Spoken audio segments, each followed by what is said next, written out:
All right, so today we are um, diving into the world of Moscato. Okay. And I have to admit, when I think of Moscato, I think sweet, I think dessert wine, I think kind of like a lighter, maybe even like a summery type of vibe. Hmm. But I have a feeling there's a lot more to this wine that maybe I don't know about. And I am very lucky to have an expert here with us today to guide us on this deep dive. Great to be here. So we were cracking open a book today, literally called Moscato. Okay. And it's interesting because I feel like even just that right there, like saying that it's a whole book about this one type of wine, kind of already tells me there's going to be a lot more to it than I realize. Absolutely. So I'm curious, where do we even begin? Like, what makes Moscato so special? What should we know about this grape? Well, I think we have to go back to the history because it is an ancient grape. And, some believe it was even enjoyed in ancient Greece and Egypt, Wow. perhaps even gracing Cleopatra's table. Oh, my God. So it's one of the oldest cultivated grapes with a very long history. So not just a trendy modern wine. No, not at all. This has been around for centuries. It stood the test of time. Wow. Okay, so we're talking about a grape with serious history here. Yeah. And even the name itself, Moscato, like where does that come from? Well, the name is thought to originate from the Latin muscum, meaning fly. Fly. Yes, and now that might sound a little strange, but it actually refers to the aroma. Oh, okay. It was believed that the alluring aroma of Moscato attracted flies. So we're talking like a seriously enticing aroma here. Absolutely. Think about a garden bursting with jasmine orange blossom and even a touch of bright, tangy tangerine. That's the essence of Moscato. Wow, that sounds delicious. It is a very aromatic wine. Okay, I'm already intrigued. Yeah. But I have to ask, when I think Moscato, I think sweet, bubbly, kind of one-dimensional. Am I totally off base here? Well, you're not totally off base because those light, bubbly Moscato wines are definitely out there, and they are delightful. Right. But Moscato is much more versatile than that. Okay. Depending on where it's grown and how it's made, Moscato can actually range from those sparkling delights to, rich, complex dessert wines. Really? You can even find dry white wines made from Moscato. Wait, hold on. Dry Moscato. My mind is blown. Yeah, there's a whole spectrum of styles to explore. We clearly have a lot to learn about this grape. So let's talk about taste. We've covered the aroma, this very enticing aroma. But what if when you actually take a sip, what are we expecting? Well, you are definitely going to encounter sweetness, Okay.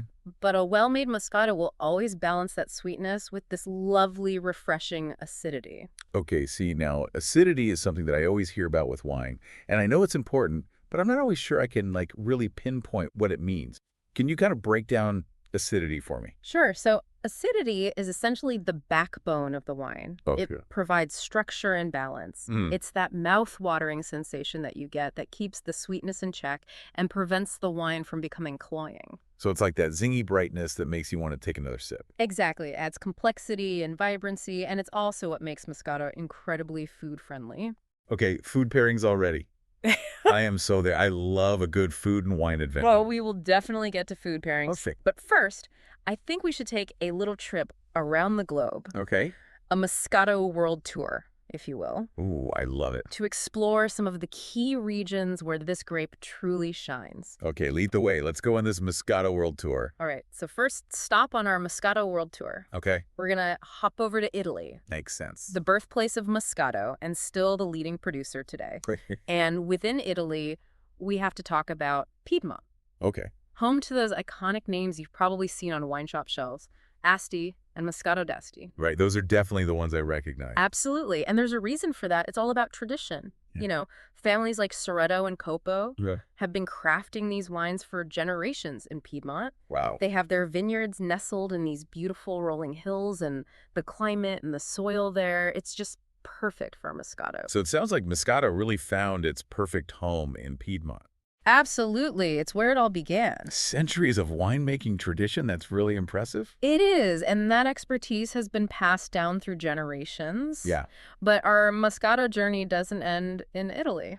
Okay, good, because I was about to say I'm ready for the next stop. Okay. So let's hop over to France. Right. They have their own unique expressions of Moscato, often a bit drier and more restrained than their Italian counterparts. Interesting. Okay. And then we'll jet set over to Australia. Okay. They're really pushing boundaries there with their Moscato production. So? They're using some really innovative techniques, experimenting with different flavor profiles. It's quite exciting. I love that willingness to kind of push the boundaries and experiment. Absolutely. And, the book we're looking at, it even mentioned Brazil as an emerging Moscato producer. Brazil. Wow. Okay, I'm learning so much today. This is great. It's a global grape. It really is a global grape. I love Yeah. it.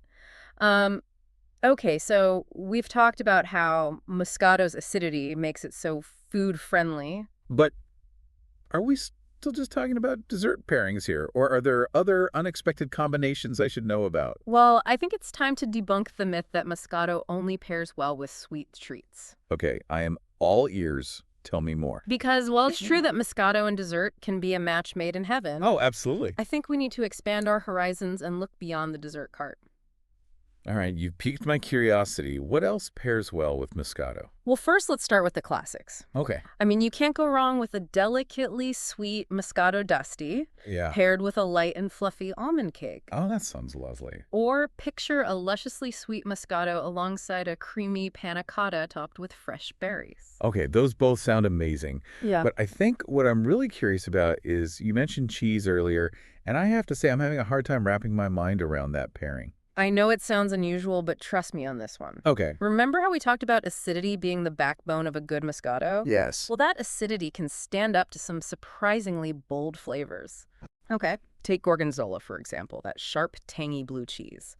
Wow. The sweetness and the acidity of a well-chosen Moscato can actually cut through the richness of that cheese and create a truly harmonious pairing. Wow, okay, I never would have thought of that. But now I kind of have to try it. You should. Okay, so we've got our classic dessert pairings. We've got our unexpected cheese course. What other Moscato adventures await? Well, get ready for this one because Moscato can be a fantastic companion to certain Asian cuisines. Really? Okay, now you're speaking my language. Yeah. I love Asian food, so tell me more about this pairing. So imagine a spicy Thai green curry Okay. with coconut milk, fragrant lemongrass, and a touch of sweetness. Mm-hmm. That light sweetness and the vibrant acidity of a Moscato can play off those spicy, savory notes in the curry, and it creates this incredible dance of flavor on your palate. Wow, okay. You have officially blown my mind and expanded my culinary horizons. Like a revelation. It really is. Yeah. I'm starting to realize that Moscato is so much more versatile than I ever gave it credit for. It really is. But before we move on, I do want to touch on something that's been on my mind, and that is the future of Moscato. Okay. You know, with climate change posing a threat to so many agricultural industries, I have to imagine the wine world is being impacted as well. Absolutely. Climate change is a very real concern for Moscato producers worldwide. Right. We're talking about shifts in temperatures, rainfall patterns that can directly impact the delicate balance of sugar acidity and those signature aromas that make Moscato so special. Right, that's what I was thinking. Like, this is a grape that really relies on that balance. Exactly. So what are winemakers doing to adapt and protect this beloved grape? Well, a lot of them are turning to more sustainable and biodynamic farming practices Right. to try to mitigate the effects of climate change. That makes sense. So things like using cover crops to enrich the soil, implementing water conservation methods, really focusing on the health of the vineyards. So it's all about working in harmony with nature Exactly. to preserve those delicate flavors. It's amazing how much goes into a single glass of wine, Yeah. you know, from the soil to the climate to these ancient traditions. It's really pretty incredible. It really is, and it speaks to that connection between nature and human craftsmanship. Absolutely. Well, I have to say I've learned so much in this deep dive. Mm-hmm. I feel like I need to go out and retry every style of Moscato now with my newfound knowledge. I encourage you to do so. There's a whole world of Moscato waiting to be explored. And for our listeners who are feeling similarly inspired, where can they go to find more information about the book we used today, or maybe some of those producers and regions that we talked about? All of those details will be in the show notes. Perfect. And before we wrap up, I have to ask, what is your personal favorite way to enjoy a Moscato? You know, as much as I enjoy exploring those unexpected pairings, I find myself coming back to a classic, a chilled glass of Moscato d'Asti on a warm afternoon, maybe with a few fresh berries on the side. Sometimes those simple pleasures are the best. Exactly. Well said. So as we raise a metaphorical glass to our listeners, do you have any final thoughts to leave them with? I would say the next time you're enjoying a glass of Moscato, really take a moment to appreciate that journey it took to get to your glass. Oh, I love that. From the vineyard where those grapes were grown to the hands of the skilled winemakers who transformed them into this delicious beverage. It's a good reminder that there's always a story behind what's in our glass. Exactly. Cheers to that. Well said. All right. So to all of our listeners out there, thank you so much for joining us on this Moscato adventure. Until next time, happy listening, everyone.